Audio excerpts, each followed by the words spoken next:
हाय दोस्तों, हम लोग डीसी जनरेटर और डीसी मोटर से रिलेटेड ऑलमोस्ट सारे कॉन्सेप्ट हम लोग ऑलरेडी कवर कर चुके हैं। अब हम लोग एक छोटा सा कॉन्सेप्ट और कवर करने वाले हैं इस वीडियो के अंदर, that is the testing of DC machine. ठीक है, टेस्टिंग के बारे में हमने ट्रांसफॉर्मर में भी बात की थी। ट्रांसफॉर्मर में टेस्टिंग का पर्पस क्या था? ट्रांसफॉर्मर के अंदर हमने देखा था ओपन सर्किट और शॉर्ट सर्किट टेस्ट, जो कि क्या करता है, ट्रांसफॉर्मर के कोर और कॉपर लॉसेस के बारे में इंफॉर्मेशन देता है और साथ ही साथ इक्विवेलेंट सर्किट पैरामीटर्स के बारे में भी इंफॉर्मेशन मिलती है। सेम वे में डीसी मशीन्स की टेस्टिंग जब हम करते हैं तो हमारा ऑब्जेक्टिव है कुछ ना कुछ पैरामीटर डिराइव करना डीसी मशीन के बारे में। जैसे कि मान लो रोटेशनल लॉसेस अगर निकालने हैं तो रोटेशनल लॉसेस निकालने के लिए हमें टेस्टिंग करना जरूरी है। बट जैसा मैंने देखो ट्रांसफॉर्मर में भी बताया था, टेस्टिंग करते वक्त एक चीज का हमेशा ध्यान रखा जाता है, that energy consumption during testing should be as low as possible. क्योंकि बहुत ज्यादा अगर एनर्जी कंज्यूम कर लोगे टेस्ट करने में तो उतनी एनर्जी की तुम्हारी कॉस्टिंग भी आएगी, और अगर वो कॉस्टिंग आती है then it is not feasible. क्योंकि डीसी मशीन, एक चीज सोचो, एक साथ कितनी सारी मैन्युफैक्चर होंगी। अब हर मशीन की टेस्टिंग में मान लो तुम 500,000 रुपए अगर खर्च रहे हो तो तुम्हारी कॉस्टिंग जो है वो बहुत ज्यादा हाई आएगी। तो हमें टेस्टिंग ऐसी करनी है जिसके अंदर एनर्जी कंजम्पशन या कॉस्टिंग कम रहे। तो इसमें लिखना, testing of DC machine is performed in order to determine certain parameters about DC machine such as no load rotational losses, and at the same time the test should be conducted such that the cost of testing is minimum. ठीक है, cost of testing must be minimum. अब इसके अंदर पहला जो test हम लोग करते हैं that is called as Swinburne's test. ठीक है, Swinburne's test. अब ये टेस्ट क्या होता है? ये टेस्ट होता है मेनली हमारा पता लगाने के लिए नो लोड रोटेशनल लॉसेस के बारे में। अब इस टेस्ट के अंदर क्या करते हैं, कोई भी मशीन हो, मोटर या जनरेटर, उसे शंट मोटर की तरह चलाओ और फिर उसके अंदर फिगर आउट करो नो लोड रोटेशनल लॉसेस। तो इसमें लिखना, this test is conducted in order to determine no load rotational losses and any machine, whether generator or motor, is run as DC shunt motor, और अगर shunt की तरह चलाने वाले हो, इसका मतलब ये वाला जो टेस्ट हम लोग कर रहे हैं स्विनबर्न्स टेस्ट, ये सीरीज मोटर में नहीं चल पाएगा। सीरीज मोटर में क्यों नहीं चल पाएगा, खुद सोच के देखो। सीरीज मोटर की फील्ड वाइंडिंग को तुम पैरेलल में नहीं जोड़ सकते। ऐसा इसलिए, हम ये जानते हैं कि सीरीज मोटर का जो फील्ड वाइंडिंग का रेजिस्टेंस है वो बहुत ही कम है।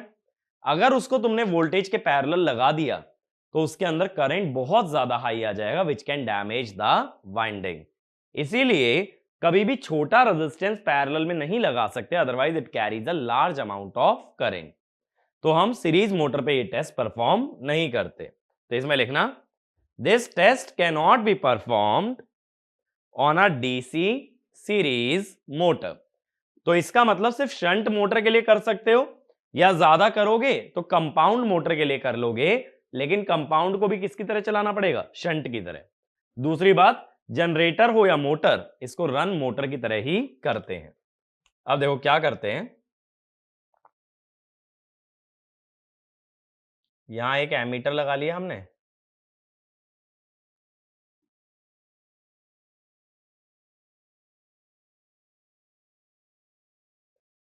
और यहां हो गया अपना RSH हो गया। ठीक है, ये हो गया VT। अब नो लोड कंडीशन में यहां जो करंट आएगा वो IA नॉट आएगा। हम लोग मोटर को किस कंडीशन में चला रहे हैं, IA नॉट। तो IA नॉट मिलेगा कैसे, ये मैं रेजिस्टेंस भी लिख देता हूं, दिस इज योर RA। ठीक है, तो IA नॉट हमें कैसे मिलेगा, वो मिलेगा एमीटर की रीडिंग से। तो हम बोलते हैं कि एमीटर रीडिंग इस सर्किट के अंदर कितनी आ जाएगी, दैट इज IA नॉट। अब अगर मैं तुमसे ये पूछूं भाई ये बताओ कि आर्मेचर में कितनी पावर इनपुट है, power input to armature. Armature में पावर इनपुट कैसे निकालोगे, वोल्टेज इनटू करंट। आर्मेचर के अक्रॉस टोटल वोल्टेज है VT और करंट है IA नॉट, तो VT इंटू IA नॉट। लेकिन अब ये जो पावर गई है ये गई कहां, बात ये आती है। एक तो मुझे ये दिख रहा है कि जो RA रेजिस्टेंस है इसमें कॉपर लॉस आएगा, तो मैं कह देता हूं कि आर्मेचर कॉपर लॉस कितना होगा, ये होगा IA not square into RA। ठीक है, अब ये मत सोचना कॉपर लॉस में फील्ड वाइंडिंग को क्यों नहीं इंक्लूड किया। जब मैंने पावर इस ब्रांच की निकाली है, VT इंटू IA नॉट इस ब्रांच की पावर है, जब मैंने पावर इस ब्रांच की निकाली है तो दूसरी ब्रांच के लॉस को सबट्रैक्ट नहीं कर सकते। या तो तुम टोटल पावर निकालते सप्लाई से आने वाली, फिर तुम कहते उसमें से कुछ पावर इस ब्रांच में चली गई और कुछ RSH के अंदर डिसिपेट हो गई। लेकिन मैंने पावर जब एक ही ब्रांच की निकाली है तो उसमें दूसरी ब्रांच के लॉसेस सबट्रैक्ट नहीं किए जाएंगे। अब आर्मेचर कॉपर लॉस आ गया IA not square into RA, तो हम ये कहेंगे कि जो डेवलप्ड पावर होती है वो होती है EB, करंट है IA0, VT minus IA0 into RA into IA0, यानी VT IA0 minus IA0 square RA। यानी अगर पावर में से कॉपर लॉस सबट्रैक्ट कर लोगे तो डेवलप्ड पावर आ जाएगी। लेकिन अब मशीन चल रही है नो लोड पे, मोटर में हमें क्या पता है कि ये जो डेवलप्ड पावर है इसका मतलब क्या है, power converted from electrical to mechanical. अब मैकेनिकल डोमेन में जो जाने वाली पावर है वो है डेवलप्ड पावर, लेकिन इसमें से कुछ तो रोटेशनल लॉस हट जाएंगे, बची हुई पावर कहां मिलेगी, शाफ्ट पे। अगर मोटर के पावर फ्लो डायग्राम को रेफर करोगे तो लिखोगे developed power is P rotational plus P SH। अब मैं कहूंगा एट नो लोड, जब कोई लोड ही नहीं लगा तो शाफ्ट पे कोई पावर तो कंज्यूम कर नहीं रहा, तो PSH 0 हो गया। तो डेवलप पावर कितनी आ गई नो लोड पे, P रोटेशनल के बराबर। इसका मतलब क्या हुआ कि यहां रोटेशनल लॉस बन गए VT IA0 minus IA0 square into RA। ये मिल गई ना। अब इसके अंदर देखो एक लॉजिक ध्यान रखना जो कि न्यूमेरिकल्स में मेरे ख्याल से यूज भी कर चुके होगे, फिर भी लिख लो। The power developed in a motor at no load is equal to rotational loss, is equal to rotational loss. अब रोटेशनल लॉस आ जाने के बाद हम लोग क्या कर सकते हैं, हम लोग किसी भी सिचुएशन में एफिशिएंसी निकाल सकते हैं। अब मैं पूछता हूं कि भाई अगर ये जनरेटर होता तब एफिशिएंसी क्या होती, एफिशिएंसी एज जनरेटर। देखो टेस्टिंग के टाइम पे तो मोटर की तरह ही चलाना है, लेकिन एक बार रोटेशनल लॉस मिल जाते हैं तब तुम चाहे तो जनरेटर की तरह चलाओ चाहे मोटर की तरह चलाओ, एफिशिएंसी दोनों केसेस में निकाल सकते हो। जनरेटर होता है तो आउटपुट पावर क्या होती है, ये होती है VT इंटू IL, और इनपुट क्या होता है, आउटपुट प्लस लॉस। अब लॉस क्या क्या होंगे, कॉपर लॉस, ब्रश ड्रॉप को ही मैं इग्नोर कर रहा हूं, शंट फील्ड वाइंडिंग का लॉस और रोटेशनल लॉस। तो जनरेटर की एफिशिएंसी क्या हो गई, output divided by output plus losses. तो ये आ गई ना जनरेटर की तरह एफिशिएंसी इसकी। बस हमने क्या किया है कि W नॉट जो है वो हमने स्विनबर्न्स टेस्ट से निकाल लिया है। अब अगर यही एक मोटर होती, मोटर अगर होती तो क्या डिफरेंस होता, कि जनरेटर का ये जो आउटपुट पावर का एक्सप्रेशन है ये मोटर के लिए इनपुट पावर बनती है। तो इनपुट पावर कितनी हो गई मोटर की? Vt into IL। और आउटपुट पावर कैसे निकालोगे? That is input power minus losses. फर्क आ गया ना, पहले इनपुट पावर आई और बाद में आउटपुट पावर आई, और अगेन इन दोनों का रेशियो लेके क्या मिल जाएगी? एफिशिएंसी। तो मैं एफिशिएंसी यहां लिख देता हूं, आउटपुट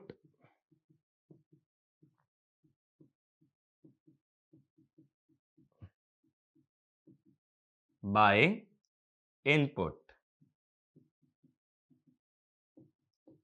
ठीक है, अब इस पे क्वेश्चन किस टाइप से फ्रेम हो सकता है? एक छोटी सी बात सोचो कि अगर मुझे डीसी मशीन में एफिशिएंसी का क्वेश्चन देना है तो मैं तुम्हें रोटेशनल लॉसेस डायरेक्टली ना देख करके मैं स्विनबर्न्स टेस्ट के बारे में बात कर लूंगा। और अगर स्विनबर्न्स टेस्ट के बारे में मैं बात करता हूं तो क्या होगा कि तुम्हें वहां से पहले रोटेशनल लॉस निकालना पड़ेगा और उसके बाद में कहीं जाकर के तुम क्या निकाल सकते हो? एफिशिएंसी। पहले लेकिन rotational loss can be determined using Swinburne's test. तो ये चीज का ध्यान रखना। तो स्विनबर्न्स टेस्ट में क्या करते हैं? मोटर को नो लोड पे चलाते हैं और उसकी पावर कंज्यूम्ड से क्या निकाल लेते हैं? Rotational loss. और कॉन्सेप्ट क्या याद रख के जाना है एग्जाम के लिए कि स्विनबर्न्स टेस्ट में पहली बात तो सीरीज मोटर पे नहीं चल सकता या सीरीज मशीन पे नहीं चलेगा, सिर्फ शंट या कंपाउंड पे चल सकता है। दूसरी बात कि स्विनबर्न्स टेस्ट के लिए developed power at no load is basically equal to rotational loss. और इस लॉजिक से हम रोटेशनल लॉसेस कैलकुलेट कर लेते हैं और रोटेशनल लॉस आने की वजह से हम लोग एफिशिएंसी निकाल सकते हैं। ठीक है, ये तो हुआ पहला टेस्ट हमारा, स्विनबर्न्स टेस्ट। अगला टेस्ट हेडिंग डालना रीजेनरेटिव टेस्ट और हॉपकिंसंस टेस्ट। रीजेनरेटिव टेस्ट और हॉपकिंसंस टेस्ट।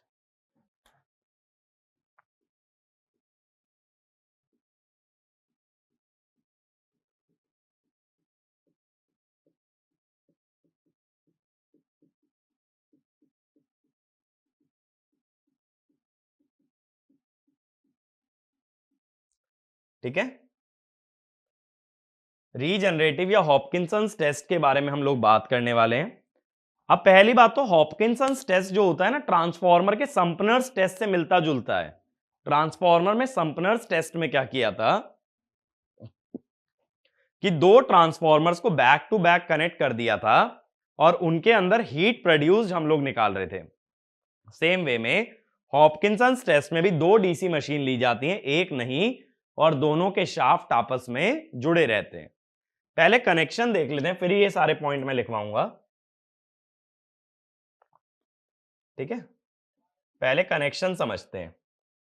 और इस पे जो है बहुत टफ क्वेश्चन आने का चांस बहुत कम है। अगर सर्किट को सर्किट की तरह एनालाइज करोगे तो बहुत इजीली इसको सॉर्ट आउट कर सकते हो। ठीक है, ये वोल्ट मीटर लगा देते हैं, यहां पे एक स्विच लगा दिया, इधर एक और एमीटर आ गया, एक और डीसी मशीन। तो दो डीसी मशीन जिनके टर्मिनल्स आपस में कनेक्टेड हैं। यहां से एक एमीटर लगा दिया हमने। ठीक है, ये एमीटर हो गया। अब यहां क्या करते हैं, 3 पॉइंट स्टार्टर रहता है। 3 पॉइंट स्टार्टर यानी जिसमें 3 टर्मिनल थे, L F A। L था लाइन, F था फील्ड वाइंडिंग और A था आर्मेचर टर्मिनल। अब F वाला जो टर्मिनल है स्टार्टर का निकाल के यहां पे एक एमीटर लगाओ फील्ड करंट मेजर करने के लिए, और फील्ड वेरी करने के लिए यहां एक रेजिस्टेंस। ठीक है, अब ये फील्ड वाइंडिंग आ गई पहली मशीन की। ठीक है भाई, ऐसे ही दूसरी मशीन की फील्ड वाइंडिंग अगर लेनी है तो क्या होता है, यहां से ले ली जाती है लाइन वाले टर्मिनल से। इसके अंदर भी क्या होता है कि एक एमीटर लगा देते हैं करंट मेजर करने के लिए, एक रेजिस्टेंस लगा देते हैं फील्ड वेरी करने के लिए, और फिर आ जाती है अपनी फील्ड वाइंडिंग। ये हो गया। ठीक है, तो देखो यहां पे ज्यादातर जगह हम करंट मेजर कर रहे हैं, वोल्टेज नहीं। वोल्टेज तो बस एक ही जगह लगाई है, यहां आ गई अपनी सप्लाई। अब देखो यहां मैं मशीन्स को जो है मैकेनिकली कपल्ड रखता हूं, ऐसे मैंने ना शाफ्ट जोड़ के दिखा दिया दोनों मशीन का, ठीक है। तो ये दोनों मैकेनिकली कपल्ड हैं। अब ये स्विच है S, जिसको हम क्लोज करते हैं टेस्ट रन करने के टाइम पे। ये है मशीन नंबर 2 और ये है मशीन नंबर 1। तो इसकी फील्ड वाइंडिंग में जो करंट जाएगा दैट विल बी IF2, और इसकी फील्ड वाइंडिंग में जो करंट जाएगा दैट विल बी IF1।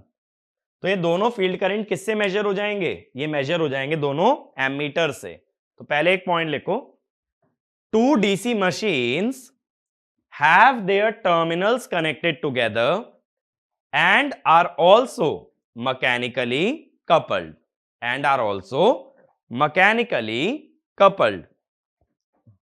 अब बात यह आती है इसको रीजनरेटिव टेस्ट क्यों कहते हैं?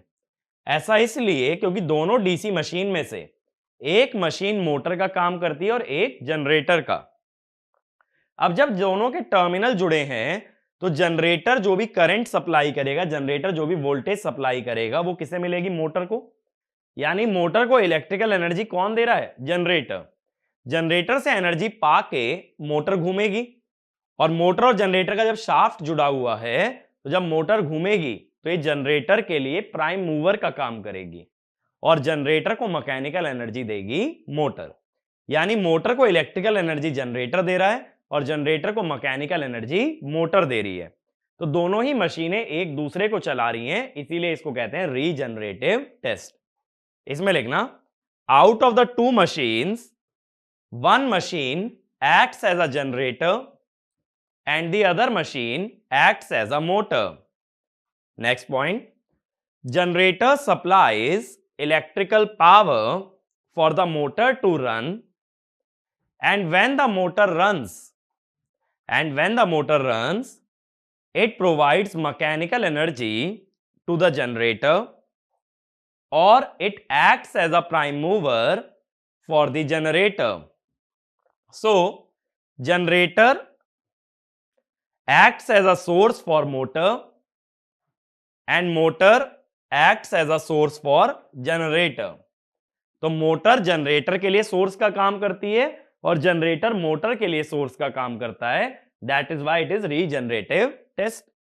अब दिमाग में आ रहा होगा भाई ये तो बहुत ही बढ़िया चीज है, जनरेटर से मोटर चला लो और फिर मोटर से जनरेटर चला के इलेक्ट्रिकल एनर्जी प्रोड्यूस कर लो। लेकिन कोई भी प्रोसेस इस तरह का कभी भी 100% एफिशिएंट नहीं होता। तो होता क्या है, अगर तुम ऐसा करते भी हो कि जनरेटर से मोटर और मोटर से जनरेटर चला रहे हो तो बीच में there will be some loss of energy, और उस लॉस को हम लोग सप्लाई करेंगे यहां सप्लाई से। तो इसमें लिखना, the entire energy of generator can not be used by motor and vice versa, full stop. There is always a loss of some amount of energy, there is always a loss of some amount of energy, and those losses are supplied from external DC supply. Those losses are supplied from external DC supply. ठीक है, working समझ आई इसकी? Mechanical coupling से एक machine दूसरे को mechanical power देगी और इलेक्ट्रिकल कपलिंग से एक मशीन दूसरे को इलेक्ट्रिकल पावर देगी। लेकिन अभी हमने ये कहीं नहीं लिखा कि कौन सी मशीन जनरेटर है और कौन सी मशीन मोटर है। अब एक चीज सोचो, करंट डीसी में कहां से कहां फ्लो करता है? सिंपल सा फंडा है, current always goes from higher voltage to lower voltage. तो मैं कहूंगा इन मशीन में से जिसका भी वोल्टेज ज्यादा है वो करंट डिलीवर करेगा, और जिसका वोल्टेज कम है वो करंट एब्जॉर्ब करेगा। अब किसका वोल्टेज ज्यादा होगा? जो मशीन या जनरेटर के अंदर वोल्टेज बनता है वो फ्लक्स इनटू स्पीड के प्रोपोर्शनल है। स्पीड दोनों की बराबर है, दोनों मैकेनिकली कपल्ड है। तो किसका वोल्टेज ज्यादा बनेगा ये किस पे डिपेंड हो गया? फ्लक्स पे। फ्लक्स खुद किस पे डिपेंड करता है? फील्ड करंट पे। तो मैं कहूंगा जिसका फील्ड करंट ज्यादा उसका फ्लक्स ज्यादा, उसका ईएमएफ भी ज्यादा, तो वो करंट डिलीवर करेगा, और जिसका फील्ड करंट कम उसका फ्लक्स कम, उसका ईएमएफ कम, तो वो पावर एब्जॉर्ब करेगा। तो इसमें लिखना, the machine which has higher EMF delivers current and the machine with lower EMF absorbs current. ठीक है, next point.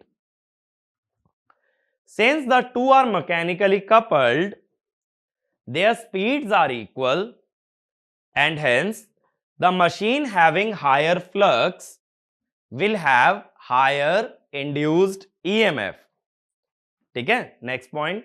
For this purpose, the field current of one machine should be higher than the other, and the machine with higher field current will act as generator, and the machine with lower field current will act as motor. ठीक है, तो अब मैं ऐसा assume कर लेता हूं, मैं ऐसा कर रहा हूं कि सेकंड मशीन का फील्ड करंट फर्स्ट वाले से ज्यादा है, तो ये जो सेकंड वाली मशीन है ये जनरेटर का काम करेगी और जो वन वाली मशीन है वो एक मोटर का काम करेगी। अब देखो, जनरेटर करंट को डिलीवर करेगा तो यहां से करंट आया I2 और ये एब्जॉर्ब करेगा क्योंकि मोटर है तो I1। सपोज सप्लाई से I करंट आ रहा है तो I1 को क्या लिख सकते हो, KCL के हिसाब से I2 प्लस I। ये हो गया करंट। ठीक है, अब ऐसा मान लो, पहले एक अप्रोक्सीमेट एनालिसिस की मैं बात कर रहा हूं जो कि हर बुक के अंदर गिवन होता है। एग्जैक्ट भी बात करेंगे कि न्यूमेरिकल्स में क्या करना होता है, पहले अप्रोक्सीमेट की बात करते हैं। मान लो ईटा एम है मोटर की एफिशिएंसी और ईटा जी है जनरेटर की एफिशिएंसी। अब सोचो अगर ये वोल्टेज जो टर्मिनल वोल्टेज है ये VT है, तो मुझे ये बताओ कि जनरेटर का आउटपुट कितना आया, VT इंटू I1, क्योंकि जनरेटर ने VT इंटू I2, जनरेटर ने कितना करंट डिलीवर किया, I2। तो अगर मैं कहूं जनरेटर का आउटपुट जानते हुए जनरेटर का इनपुट निकालना है तो एफिशिएंसी से डिवाइड कर दो। ठीक है, अब मैं कहूं कि मोटर में कितना इनपुट गया, मोटर में करंट गया है I1, तो मोटर इनपुट है VT I1। ठीक है, VT I1 है मोटर का इनपुट, तो मोटर का आउटपुट कितना है, एफिशिएंसी से मल्टीप्लाई कर दो। अब हमें पता है मोटर और जनरेटर मैकेनिकली कपल्ड हैं, तो मोटर जितना मैकेनिकल आउटपुट देगी जनरेटर उतना ही मैकेनिकल इनपुट लेगा। तो ये दोनों पावर्स को मैं इक्वेट कर देता हूं, VT I2 by eta G, eta M VT I1। अब अगर ईटा जी और ईटा एम को बराबर मान लिया जाए, इसीलिए मैं इसको अप्रोक्सीमेट एनालिसिस कह रहा था, तो ये ईटा हो जाएगा। अब देखना जरा, क्रॉस मल्टीप्लाई करना, VT तो कट गया, ईटा square is I2 bye I1, यानी एफिशिएंसी कितनी हो गई, root over I2 bye I1। I2 माने जनरेटर आर्मेचर करंट और I1 माने मोटर आर्मेचर करंट, तो दोनों की एफिशिएंसी बराबर आ जाएगी। और कितनी आ जाएगी, root over generator armature current upon motor armature current. बात क्लियर हुई? बट इसके अंदर एक पॉइंट और लिख लेना, this expression is approximate, so it should not be used for numericals, so it should not be used for numerical. Numerical में directly formula मत लगाना। तो न्यूमेरिकल के लिए क्या करेंगे, इसको सर्किट की तरह एनालाइज करते हैं। ठीक है, देखें भाई सर्किट की तरह एनालिसिस क्या होगा इसका, पूरा सर्किट की तरह एनालिसिस करेंगे। अब क्या होता है, मैं पहले निकालता हूं पावर सप्लाइड टू आर्मेचर दोनों मशीन के आर्मेचर में सप्लाई से कितनी पावर आ रही है, सप्लाई से आर्मेचर में घुसने वाला करंट है आई, तो मैं कहूंगा it is equal to VT into I. अब जब दो मशीन एक दूसरे को चला रही हैं तो ये पावर क्यों आ रही है, it is used to supply the losses. एक और बात समझो, देखो इस वाइंडिंग में करंट गया IF2, इसमें गया IF1। एक्चुअल में जो सप्लाई से टोटल करंट आ रहा है दैट इज, लेकिन अभी मैं ये निकाल रहा हूं कि सप्लाई से पावर आर्मेचर में कितनी जा रही है, आर्मेचर में जा रहा है सिर्फ आई वाला करंट, तो VT इंटू आई। बात मेरी क्लियर हुई? और हम ये जानते हैं कि जो पावर आर्मेचर में जा रही है ये लॉसेस सप्लाई करने के लिए जा रही है, क्योंकि वैसे भी एक मशीन दूसरी मशीन को सप्लाई कर रही है। तो ये वाला पॉइंट भी लिख लेना, since one machine is used for running the other machine, the power input from the supply is used to supply the losses, is used to supply the losses। तो ये VT इंटू आई कौन कौन से losses supply करेगा, field के losses मत गिनना, field के लॉसेस गिनोगे तो ये वाला करंट लोगे I plus IF1 plus IF2। मैं जब आर्मेचर के अंदर जाने वाला करंट ले रहा हूं तो लॉसेस भी आर्मेचर के ही गिने जाएंगे। तो क्या क्या होंगे देखो, I2 square armature resistance of generator, I1 square armature resistance of motor plus 2 times rotational loss. 2 times rotational loss क्यों लिया, क्योंकि दोनों मशीन में रोटेशनल लॉस होगा W0 तो टोटल कितना हुआ 2W0, तो यहां से रोटेशनल लॉस आ सकता है VT into I minus I2 square RAG minus I1 square RAM by 2। तो इस मेथड के अंदर भी हमने क्या निकाल लिया, रोटेशनल लॉस निकाल लिया। अब अगर रोटेशनल लॉस निकाल चुके हो इस मेथड के अंदर तो अगला स्टेप क्या होगा हमारा, एफिशिएंसी। ठीक है, अगले स्टेप में हमें एफिशिएंसी निकालनी है। अब एफिशिएंसी किसी भी मशीन की, जनरेटर हो या मोटर, सिंपली कैसे निकलेगी, आउटपुट बाय इनपुट। तो पहले मैं जनरेटर एफिशिएंसी की बात कर लेता हूं। तो जनरेटर कितनी पावर डिलीवर कर रहा है, सर्किट देखना जरा, जनरेटर दे रहा है VT इंटू I2, तो एफिशिएंसी क्या होगी VT I2 बाय कितनी पावर ले रहा है जनरेटर, पावर जो जनरेटर ले रहा है that is output plus loss I2 square RAG plus field winding में कितना लॉस आ रहा है जनरेटर की, IF2 स्क्वायर RF। ठीक है, इसका रेजिस्टेंस RF बोल दो। ये हो गई एफिशिएंसी जनरेटर की, क्योंकि पावर तो ये I2 करंट के हिसाब से डिलीवर कर रहा है, और ले कौन कौन सी पावर रहा है, losses, copper loss, rotational loss, और साथ साथ एक पावर और ले रहा है जो कि फील्ड वाइंडिंग में भी जा रही है, क्योंकि ये पावर भी तो सप्लाई से ही आई है ना, IF2 करंट आया कहां से, सप्लाई से। ऐसे ही अब देखो जनरेटर, सॉरी मोटर एफिशिएंसी। अब मोटर कितनी पावर इनपुट में ले रही है, एक तो VT इंटू I1 तो ले रही है आर्मेचर में, और फील्ड वाइंडिंग में भी तो ले रही है, तो यहां भी चाहे तो ना IF2 स्क्वायर RF की जगह ऐसे लिख दो VT IF1। तो मोटर दो जगह पावर ले रही है, आर्मेचर में भी ले रही है और फील्ड वाइंडिंग में भी ले रही है। और अगर आउटपुट पावर निकालोगे तो आर्मेचर में पावर गई है VT I1 minus I1 square RAM copper loss minus rotational loss. अब आउटपुट और इनपुट जब दोनों पावर आ गए तो दोनों के रेशियो से क्या आ जाएगा, दोनों के रेशियो से आ जाएगी तुम्हारे पास एफिशिएंसी। ठीक है, बट ये ध्यान रखना जनरेटर और मोटर दोनों की फील्ड वाइंडिंग पावर को एब्जॉर्ब कर रही है, और कहां से ले रही है वो पावर, सप्लाई से। तो ये वाला पॉइंट लिख लो, the field winding of both the machines is absorbing power from the supply, and that is why the power of field winding will be considered while calculating input power of generator as well as motor। देखो generator के अंदर भी, sorry motor के अंदर input power में आई field winding की power, generator में भी नीचे किसमें आई, इनपुट में, क्योंकि ये पावर कहां से आ रही है, सप्लाई से।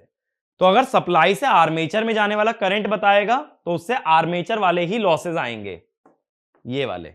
टोटल करंट बता दिया होता जैसे I plus IF1 plus IF2, तो ये वाले लॉसेस तो आते ही आते, साथ में फील्ड वाइंडिंग के लॉसेस भी इंक्लूड करने पड़ते।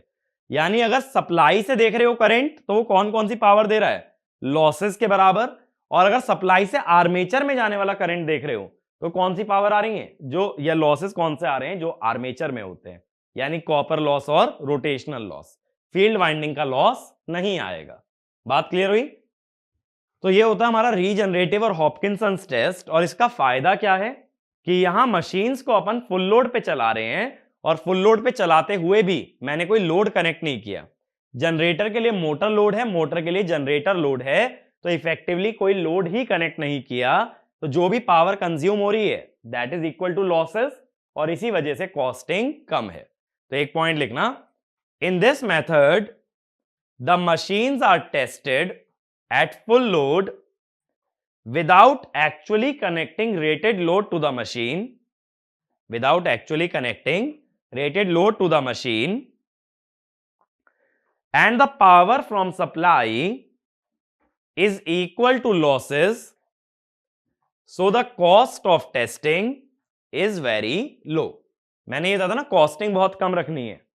तो देखो डीसी मशीन में दो ही टेस्ट होते हैं, एक तो रीजनरेटिव और हॉपकिंसंस, और एक होता है स्विनबर्न्स। स्विनबर्न्स में हमने क्या किया था, नो लोड रोटेशनल लॉस निकाले थे।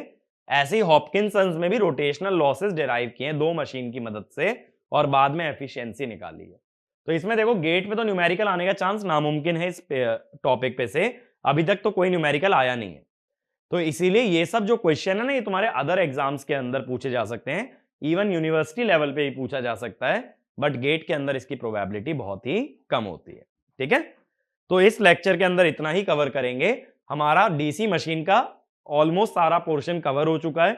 अगर कभी कोई नया टॉपिक ऐड होता है तब हम लोग इस चीज में वो टॉपिक्स को ऐड कर लेंगे, but overall all exam point of view से जितनी आपको डीसी मशीन की नॉलेज चाहिए दैट इज सफिशिएंट। ठीक है, इतना कवर करते हो तो ऑलमोस्ट सारे एग्जाम्स का सिलेबस डीसी मशीन के लिए आपका कवर्ड है। ठीक है, तो इस लेक्चर को यहां पे वाइंड अप करते हैं, और नेक्स्ट चैप्टर में हम लोग स्टार्ट करेंगे सिंक्रोनस। Thank you.